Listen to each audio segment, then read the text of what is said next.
Les échanges commerciaux de bétail sur pied en Afrique de l'Ouest sont basés sur la production potentielle des pays sahéliens, dont le Burkina Faso.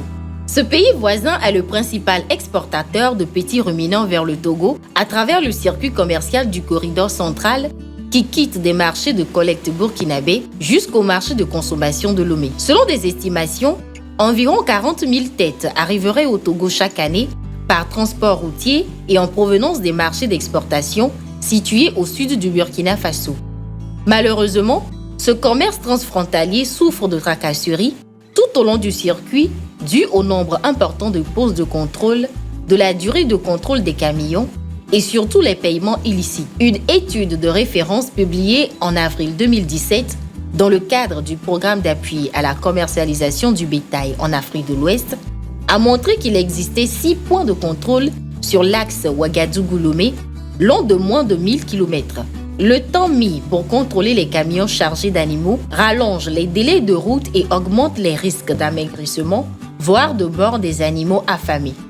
Les paiements illicites, quant à eux, constituent un véritable fléau que dénoncent les commerçants de petits ruminants. Ces pratiques constituent une corruption active qui renchérit les coûts de transaction avec les conséquences sur l'augmentation des prix de revient des moutons et chèvres au Togo.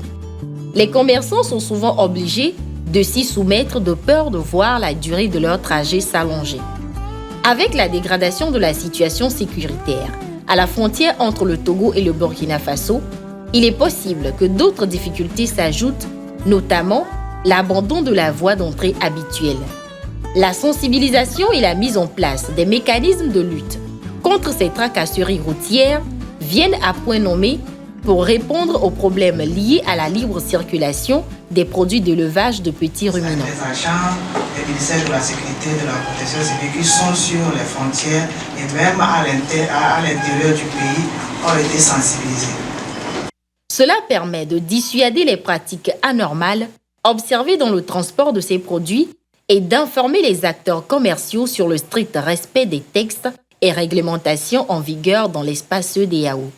Ainsi, Vétérinaires sans frontières suisses, à travers le projet Défi Viande, collabore avec l'Association ouest-africaine du commerce transfrontalier des produits alimentaires, agro-silvo-pastoraux et halieutiques AOCTA, pour mener un certain nombre d'actions de concertation en vue de faciliter les transactions commerciales de petits ruminants entre le Burkina Faso et le Togo.